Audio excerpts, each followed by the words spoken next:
It's a great evening, no doubt about that. And this is the desk on which we put big stories and very timeless and, of course, topical conversations in front of you.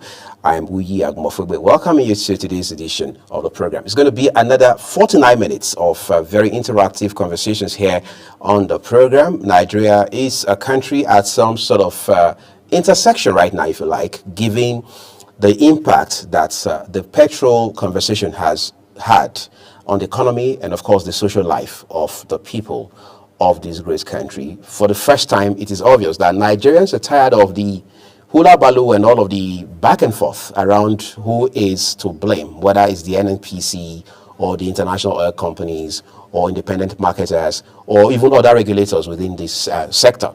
As it stands today, two issues are at stake. The first is the availability of petroleum, or if you like, premium motor spirits. The other is the price at which it is sold.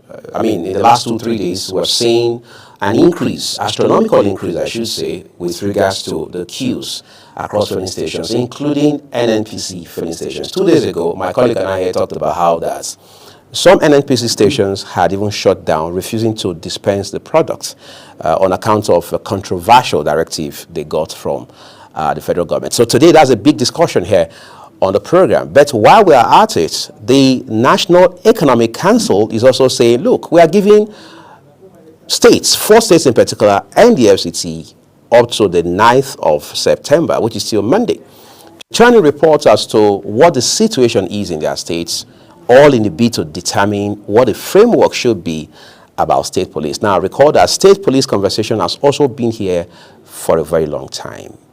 There's also a report about how that 50% increase has now been recorded on the prices of essential commodities, including transportation, no thanks to the price of petrol as it stands today. Of course, we know how pivotal and fundamental petrol as a factor is to the standard and the cost of living in this country. So until we are able to address the issue of petrol and its price, it means we are not out of the woods just yet.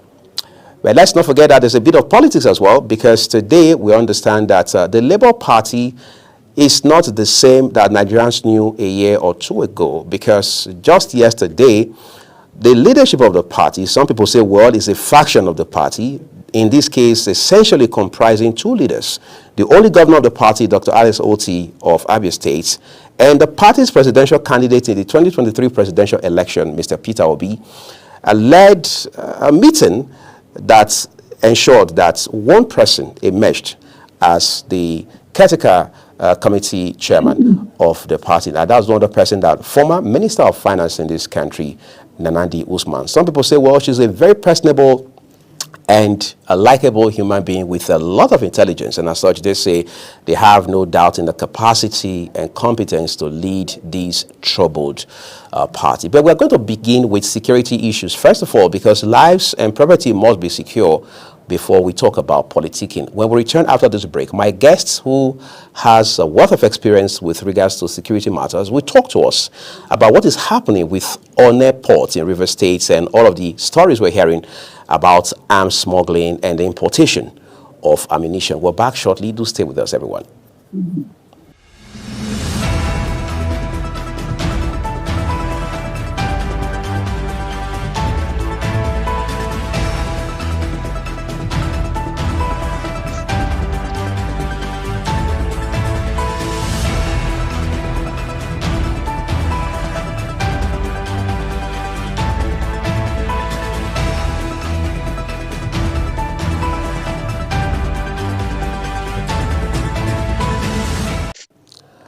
The National Economic Council has issued a 6-day deadline for Kwara, Sokoto, Adamawa, Kebbi, and the Federal Capital Territory to submit their reports on the proposed establishment of state police. Now, the council said failure to meet this deadline will result in the states being bound by any decisions made by the NEC in their absence.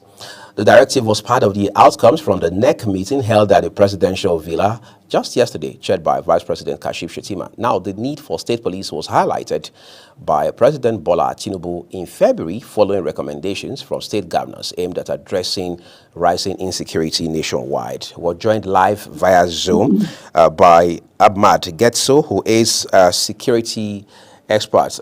Thank you, Ahmad, for taking our time to join us on the desk. I'm going to get you started because you and I have spent quite a number of times talking about security and insecurity in this country. What should Nigerians know about these developments at the Onne port in River State?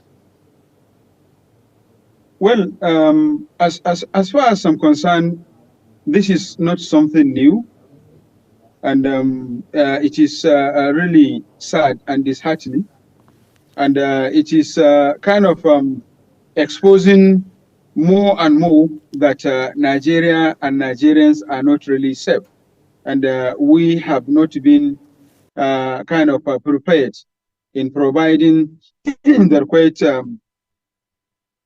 requirements for us to be secured. Why? Because if we look at many arms that have been intercepted in many ports, in many airports, on the roads, by armed traders, armed movers, armed transporters, and armed bandits, you ask yourself a number of questions that I have been criticizing, and I have been asking that who have been held responsible? Who have ever been held accountable?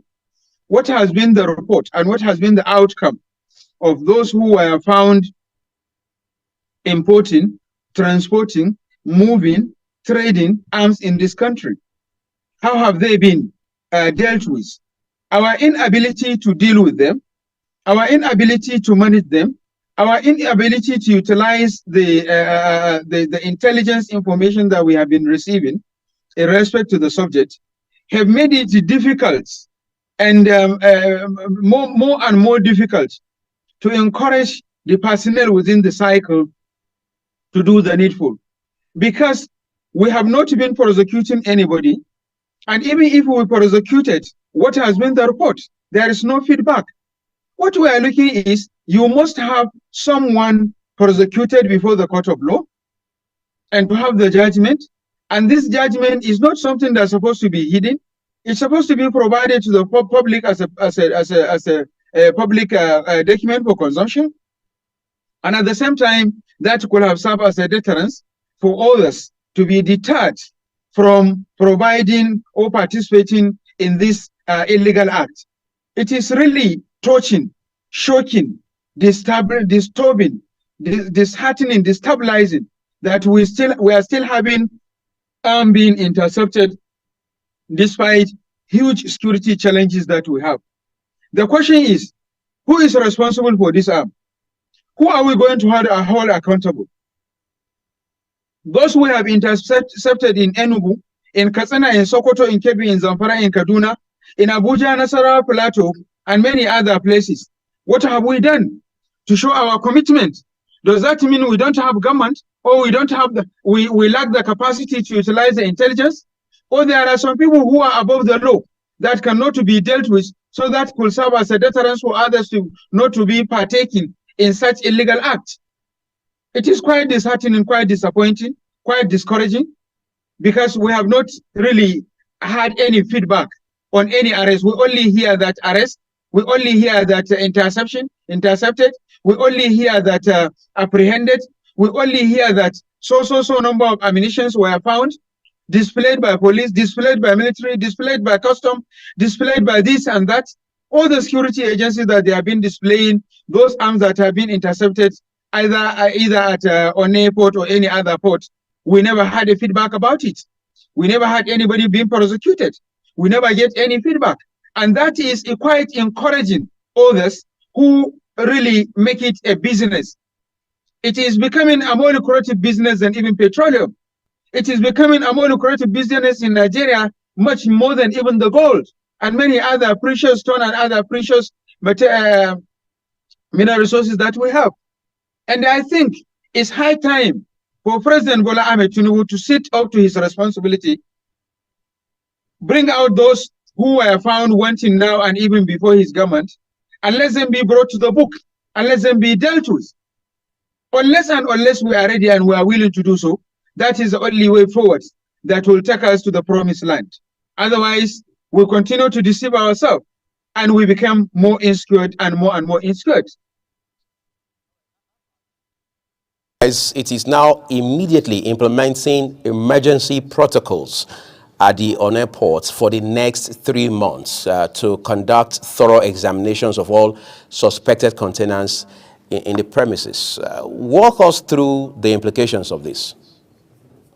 Well, I think we are deceiving ourselves more and more, because the question is, who do we hold accountable for what we have intercepted now?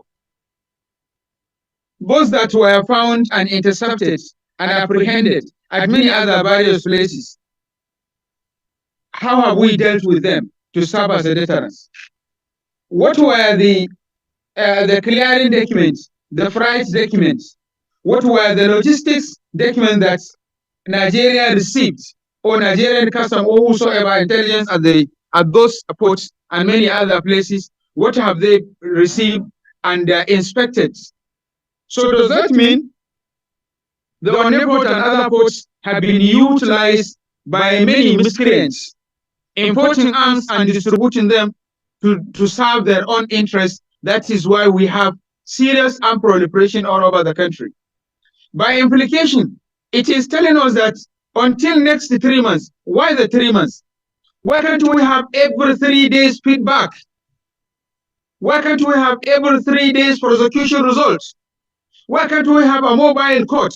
Immediately, any container inspected will be kind of identified who is responsible and who to be held accountable for that container, and to be dealt with by the mobile court, and then immediately an action, a judgment will be passed, and then the person will be prosecuted according to the whatever offense committed. And by implication, it means that we are giving more chance for others in other ports, either airport or land borders, or other ports that we have in Lagos and other places in the country, to prepare themselves on how to prevent their containers against checking and so on and so forth. We have to be very, very careful.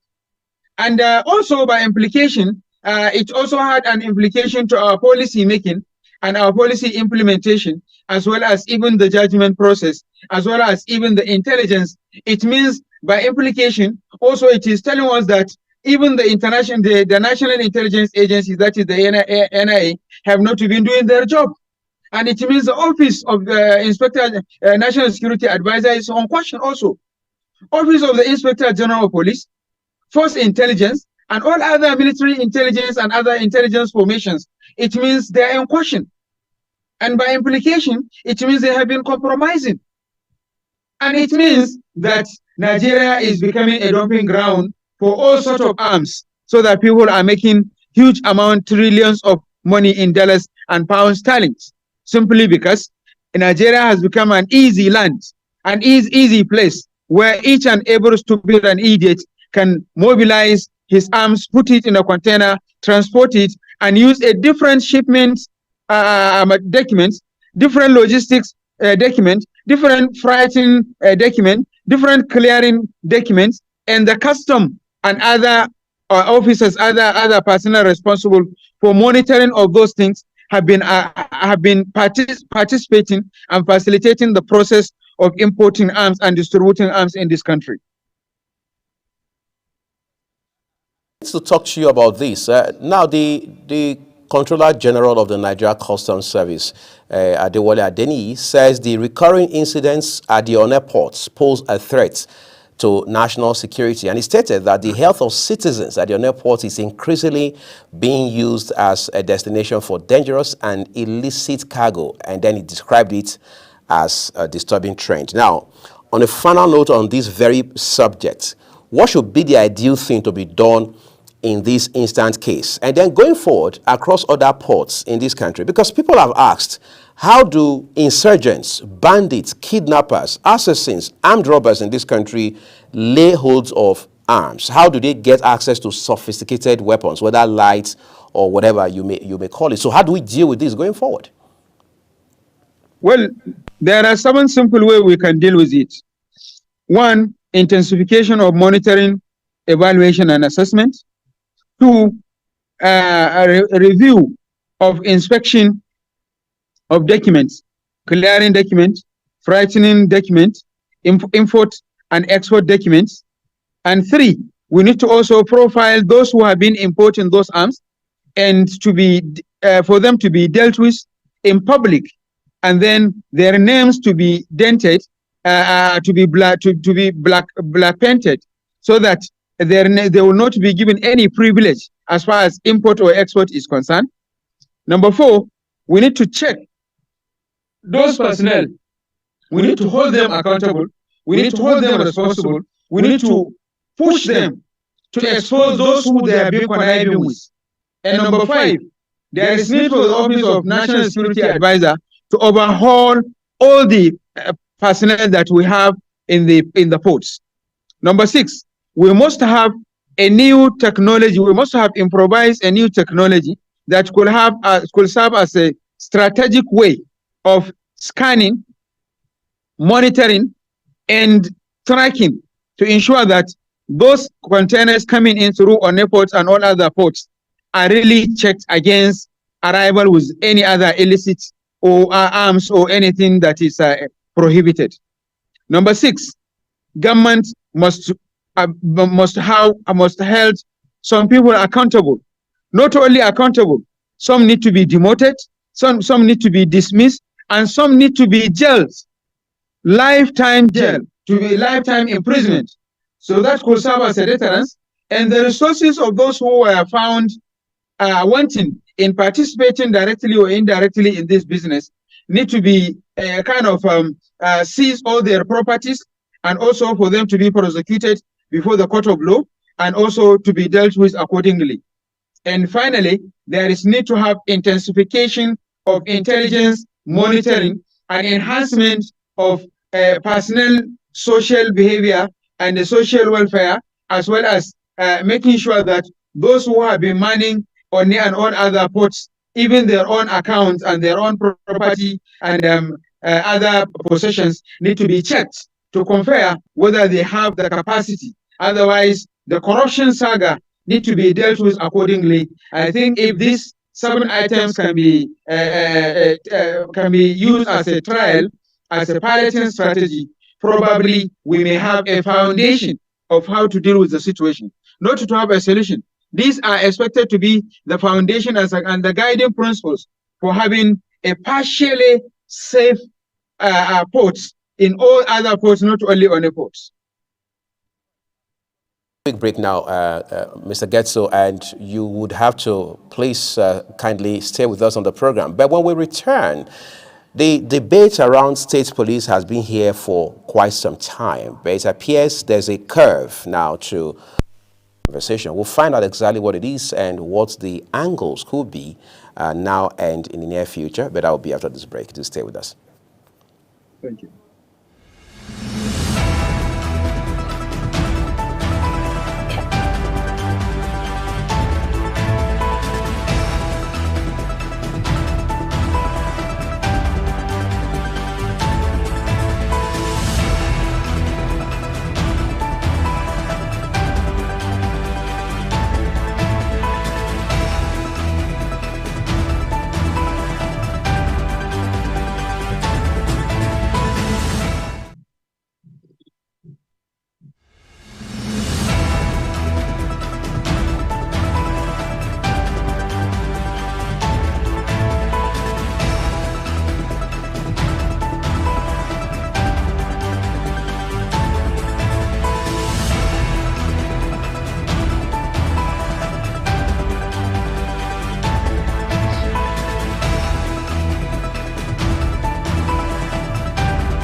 So I'm going to ask you this, Mr. Getso, on the program this evening. The National Economic Council has met, and it has given an ultimatum that elapses on the 9th of this month, which, by the way, is on Monday, to 4 states and the FCT. Those states are Kwara, Sokoto, Adamawa, and Kebbi, to say, turn in your reports so we can continue to drive the narrative about state police. Do you think we are beginning to get serious about this tier of policing in our country?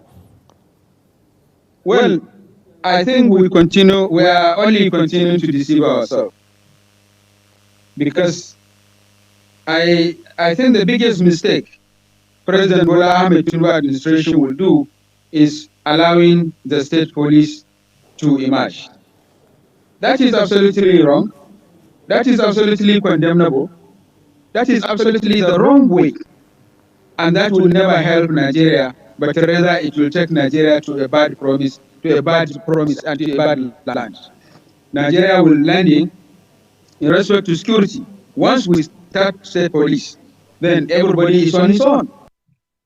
I'm talking professionally for several reasons. One, where will the state government get the resources to manage the state police? Two, have the politicians at the state, are they responsible? Are they responsible themselves within the system of the cycle of governance? Talk less of managing the security. Have they been able to manage the impunity very well? And how have they been using the impunity to abuse the opposition? And how do you think such people will make justice or will drive the process that will safeguard Nigeria? Number four, yes, assuming that Sokoto, Kebbi, and other two states that are working or are trying to or requesting to have the state police process, how have they been firing and managing the security within their states? How have they been allowing the local government administration to function?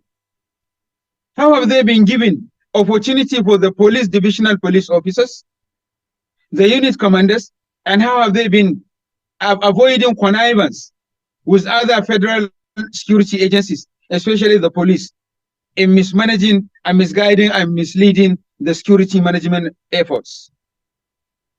I don't think these governors are being responsible enough for them to start even agitating and calling on the state police. You need to go back and sit down and talk to yourself.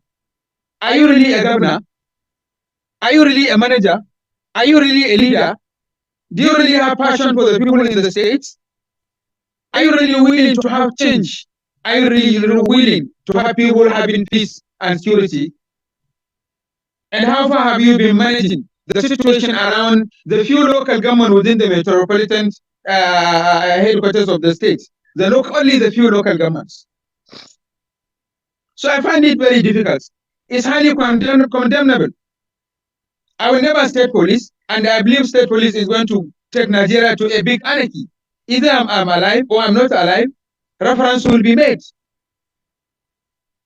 So what we have to do is for us to go back to the drawing board and have the community-driven development strategy that will enshrine and change the shade and change the shadow and change the narratives of how federal security or federal policing system is being operated, is being utilized, is being implemented at the respective polling unit level, ward level, local government level, and then combine the senatorial zones within the state.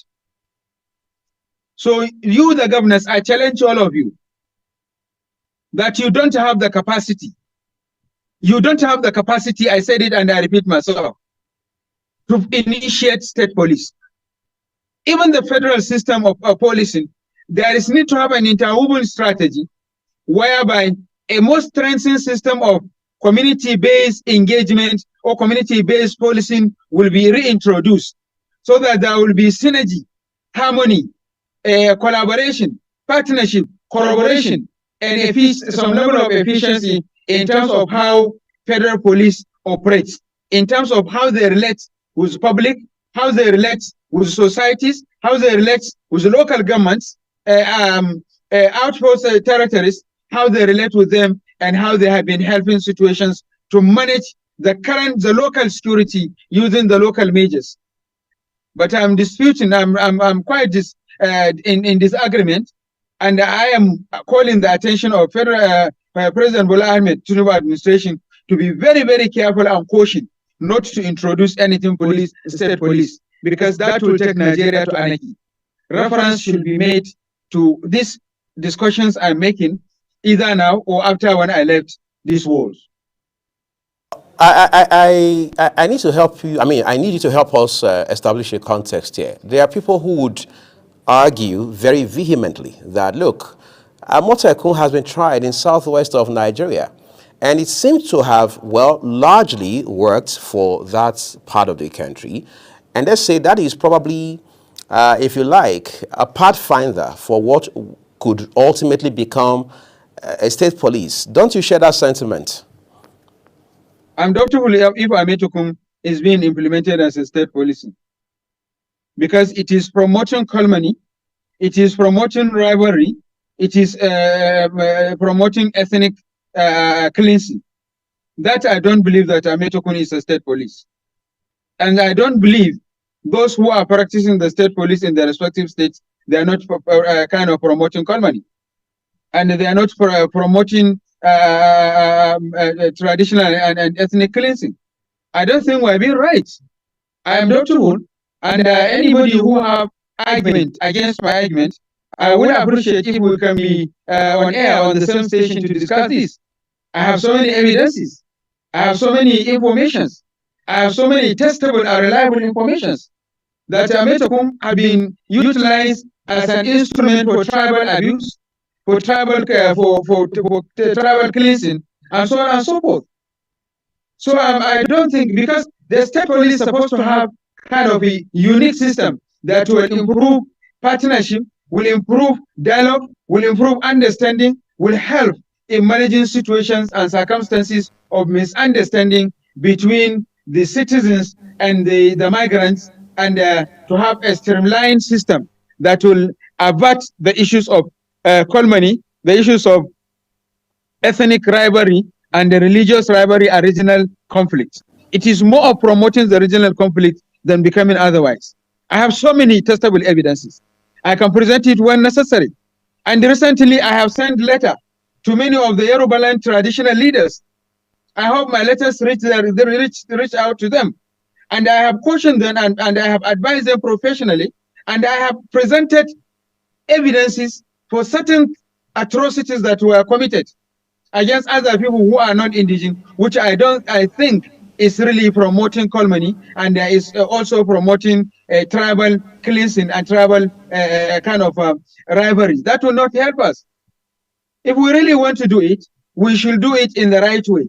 But first of all, you must fix the state policing system, that the federal policing system that you have, before you start talking about even the state police. I can imagine. But incidentally, that's the much time we allow us stretch this conversation tonight. We'd like to say a big thank you to you, Ahmed Getso, security expert, for sharing your thoughts with us on the desk tonight. Thank you very much. It's been a pleasure having me. And now we're hearing that transport fares have surged by 50% nationwide, no thanks to the hike in the price of premium motor spirit, popularly called petrol. My next guest will take us by the hand to look at this together.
Is the desk on Global Television. Nigeria, come join Anthony Momadou on television's most compelling and facts-finding talk live show. We are definitely. Can we not say that because that this country gets it right? It's the Dex on Global Television, where we analyze and dissect storming issues and commentaries in the world's biggest black nation, Nigeria. Who is being held accountable for this money? The eyes have it. We stay and decide policies and reforms on the decks. Tune in Mondays to Fridays, 5 p.m. to 6 p.m. on Global Television. Let's stay on the decks.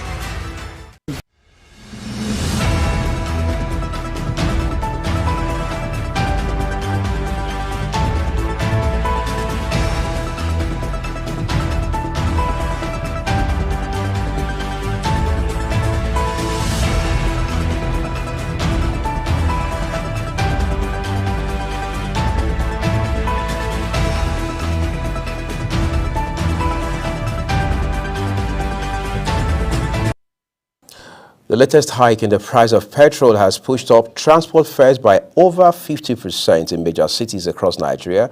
That's according to some findings. Now, the newest price hikes implemented by the Nigeria National Petroleum Company Limited retail management range from 855 to 897 naira per litre, depending on the location, from the previous 568 naira to 617 naira. My guest tonight joins us live from the city of Benin, Edo State capital, via Zoom. Felix Osareme is a lecturer in the Department of International Studies and Diplomacy, University of Benin. Felix, we would like to say a big thank you to you for finding out time to jump on the conversation tonight. Oh, yeah, good evening, and thank you for having me on the show. All right, so let's go ahead by, first of all, finding out exactly what the drama, perhaps that is the word that best describes this sort of situation. I mean, what's it about? That one day is about fuel not being available, the next day it is available, but it's within outside of the reach of the everyday Nigerian. The day that follows, it's neither available nor affordable. What exactly are we dealing with here? It's more of a free fall situation. I use the word free fall because as at Monday, we had long queues in Benin. It's been like that for the past 1 week, and we were having the normal thought that maybe there was a slowdown in supply. Of course, I read one of the news clips saying that because of the heavy rains and thunder and lightning, that there was disruption in supply of petroleum products. I even got to know from one of the dealers in Benin here, one of the mega station dealers in Benin, who told me that they were bringing products from Port Harcourt to Warri to Benin, that they were not getting direct supplies from Warri depot. So I thought it was one of those normal slowdowns that we have in the supply chain. Only to find out as of 2 days ago that all the mega stations refused to dispense products in the morning, as at Tuesday morning. Then before 12 noon, we got the news, sad as it sounds, that the price of petroleum products, particularly PMS, has just gone up again. That has been moved, as at that time in Benin, we're buying at 591 naira a litre. The current price is 897 naira a litre. So there's a marginal difference of close to almost 300 naira difference in the cost of premium motor spirits, PMS, right now. And we couldn't get any comprehensive explanation. I'm a bit at sea because we were not told that products were not available. All we were getting was fillers. Then I also read, as also other people found out, that the Senate committee chairman, I think the one in terms of downstream, Honorable Distinguished Senator Enikin Obiri, was saying that the landing cost of petrol was far higher than the cost at which it was being dispensed, that people should expect that the price will definitely go up. And suddenly we are facing a possible, which has even happened now, uptake again in the price. And this is one increment too many. Because since last year, it's almost as if every 2 months, there's a variation in the price of petroleum products, particularly premium motor spirits. And I've jokingly told someone recently in a forum that we do know how much fuel is only when we get to the dispensing pump. Then you cannot actually state how much you will buy fuel in any location. But for the mega station and the major marketers, there's been a clear range. As of today, that range is no longer there. Independent marketers are selling between 1,100 and 1,300, depending on your location in Benin City right now. Only the major marketers, they have not even started dispensing. I'm sure they are still busy adjusting their nozzles and their pumps. So it's a bit of a confusing situation. One thing that we can say rightly now is that the price of intracity transport has gone up already. Locations that normally cover with 500 naira in Benin City, as of yesterday evening, when I sampled the opinion around, some people now pay about 800 naira. A friend of mine that left Stella Passenger Hospital Road towards Ring Road, the distance that would have been covered with 500 naira, both tricycle and the bus ride, everything would have ended at 700 naira. As of yesterday evening, it has increased to 1,000 naira. So a difference of 300 naira has just been added. That's 30% marginal difference. So it's happening all over Benin City and I'm sure in other parts of the country. However, the official position is that, as I read this morning, NNPC is saying that the landing cost is higher than the cost they are dispensing to the public. So, in all expectation, I am believing that the price is about to move up again because what we are getting now in Benin is 897 naira per liter in the mega station. And you need to go there and see the long chain of vehicles. The queues are rowdy, people are jostling, and it's not a very palatable sight at all. But that's what we are facing here right now in Benin City.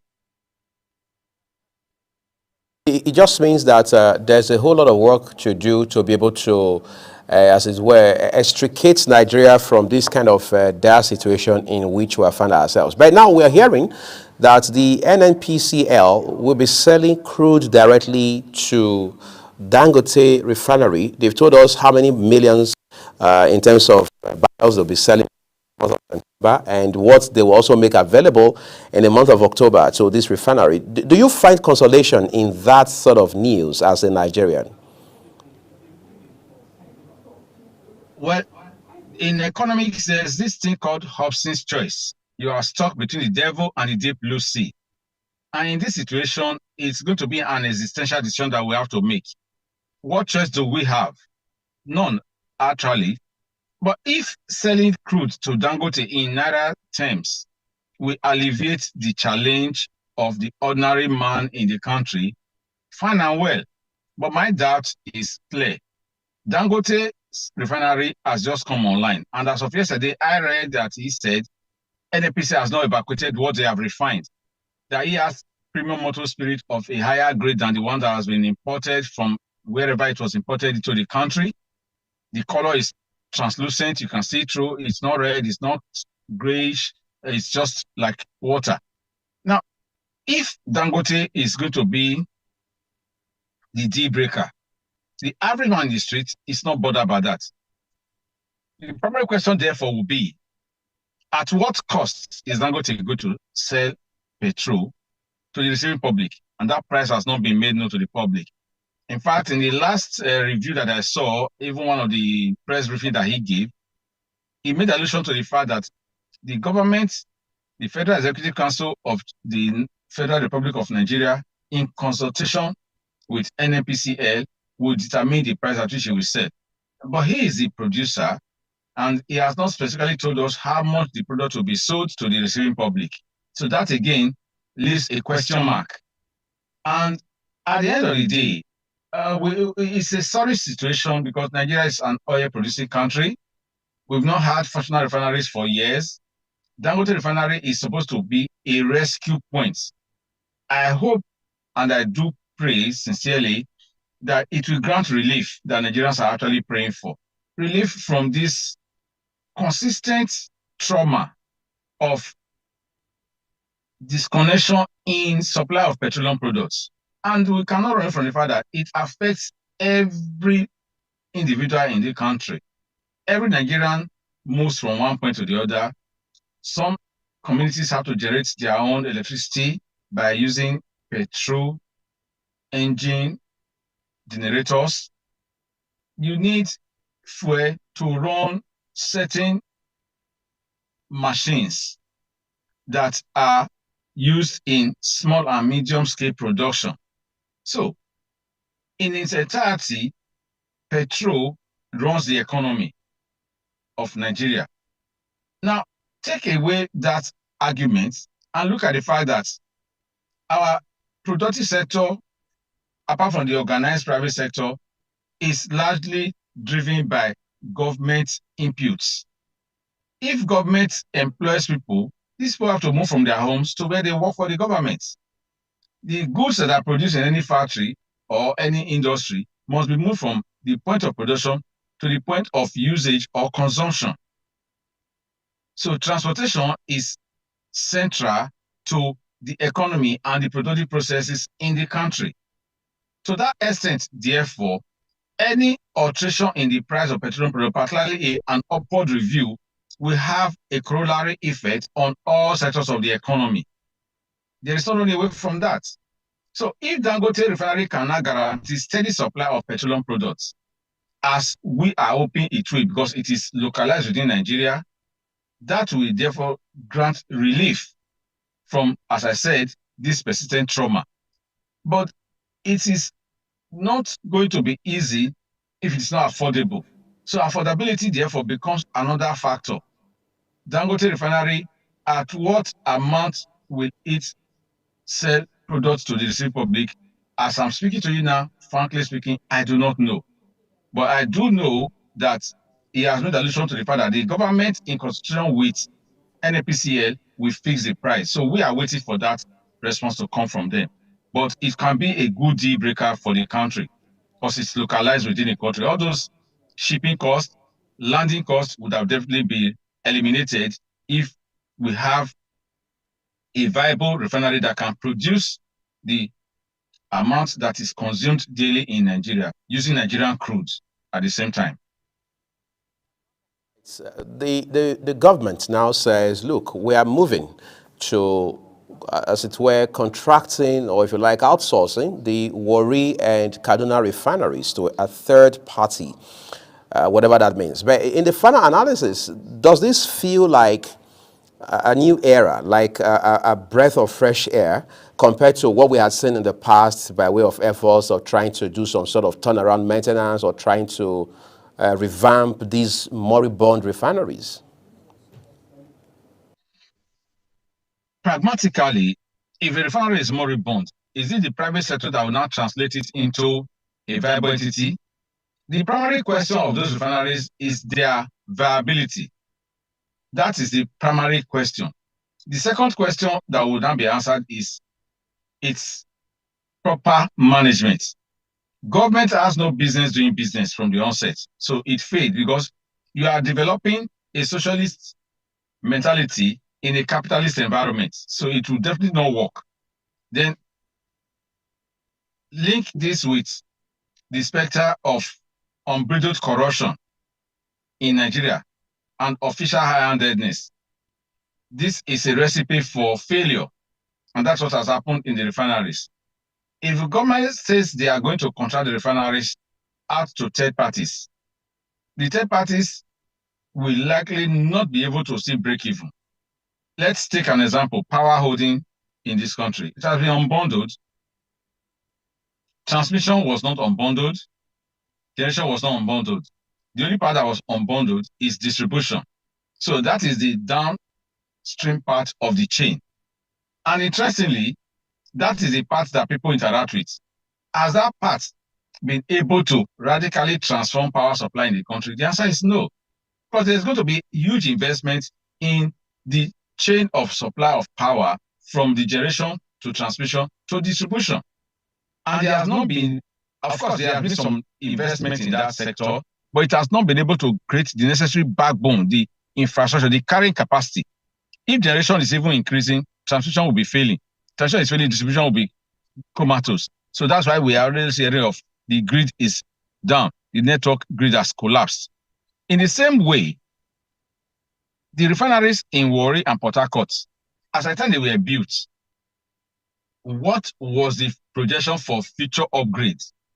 If that was there, what has been done in the last few years? Because we always heard of TAM, turnaround maintenance, that has got millions of dollars without commensurate production and response to the needs of the receiving public in Nigeria. So we cannot therefore suddenly believe that contracting to a third party will be an instant solution. We will need a time gap to be able to fill that clearance, that space that has been created over time from the failures of these refineries to meet local demand. So outsourcing will be, let me not use the word excessive optimism, but it will be a solution in the long run. In the short run, it will not work. That's why the short run that can solve the problem is something like Dangote Refinery that's already online, that has come on stream. By the time Dangote Refinery is able to hold the gap to fill the space that is created by this difference between supply and demand, then outsourcing or contracting Warri and Port Harcourt refineries to third parties will become viable, because they will need that much time to bring their system up to current realities of production and also to service the increasing demand of the country, because the number of cars in Nigeria is not declining, it is increasing. And in as much as Nigerians also have this elitist mentality, we are status driven, and we have a decadent public transportation system that has not been able to meet the needs of the public in Nigeria. So if you connect all the dots, you therefore find that whether the refinery in Port Harcourt and Warri are going to meet the need, it will be possible only when there's already a stopgap, which Dangote Refinery is filling right now. So in clear terms, therefore, outsourcing Warri and Port Harcourt refineries will be a long-term relief or long-term solution to the challenge of petroleum product demand and supply in Nigeria. But if we believe that in the short run it will work, that will be a far out thought. It will not address the challenge immediately. It will just it will be more of a palliative measure. But Dangote Refinery coming online is a better solution. And if the other two are now managed and they are brought up to productive strength to cover up what Dangote is already doing, that will create competitive environment, and that can therefore, in the long run, bring down the price of petroleum products. So it will no longer be a monopolistic market, it will be a competitive market. All right. We'd like to say that's a fine place to leave it tonight. Felix Osareme, lecturer, Department of International Studies and Diplomacy, University of Benin. We do not take your vital contributions for granted on the desk. Thank you very much.